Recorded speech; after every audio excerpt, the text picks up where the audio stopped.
This video aims to educate the public about drugs, especially the youth, and to help them make informed decisions about their use. It is also done by gaining a better understanding of the level of drug awareness and knowledge in Filipino society. There's a girl named Caitlin. She is an intelligent student and a top student in their class. At first, she is an active student and then suddenly she changed. Nagkaroon siya ng family problem at pati mga kaibigan niya ay hindi niya na masyadong nakakasama dahil may kanya-kanya na silang ginagawa at busy na rin sa ibang bagay. She and her boyfriend also broke up. Napansin ng mga classmates niya na tahimik si Caitlin at hindi masyadong active sa klase. Hey, Caitlin, kamusta ka na? Pansin ko parang tahimik ka lang ah. Okay lang naman ako, Jiro. Huwag kang mag-alala. Balita ka nag-break ka ng boyfriend mo dahil ba ron? Oo, pero hindi naman rason. But deep inside, Caitlin has a lot of problems and she only chooses to hide it. Pangalawang araw ng klase, napansin na naman ng iba niyang kaklase na hindi na naman kumikibo si Caitlin.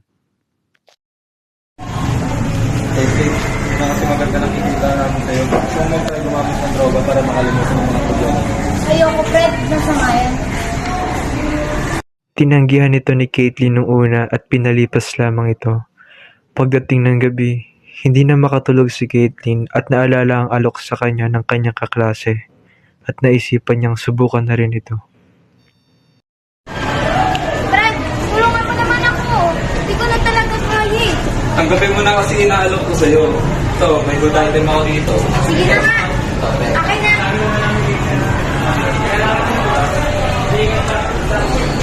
Paano ba to? Tara, turo ko sa'yo. At tuluyang na-addict si Caitlin sa droga. Huwag gumamit ng droga dahil nakakasama ito sa kalusugan. Bukod pa rito ay nakakasira rin ito ng pag-iisip para sa mga kabataan o kahit pa man sa mga nakakatanda na may problema. Hindi solusyon ang pagdodroga. Maaari mang makalimutan mo ang iyong problema, ngunit nakakasira pa rin ito ng pag-iisip at kalusugan. Maaari mo pa itong ikamatay, kaya huwag mo nang subukan. Mas maganda kung kumonsulta ka sa doktor tungkol sa iyong problema o nararamdaman. Mas maganda rin na magkwento ka sa iyong pamilya o kaibigan para mabawasan ang kalungkutan. Paalala, choose your friends wisely. Hindi lahat na nakakasama mo yung magandang influensya sa'yo. Hindi solusyon ang pagdodroga. Say no to drugs.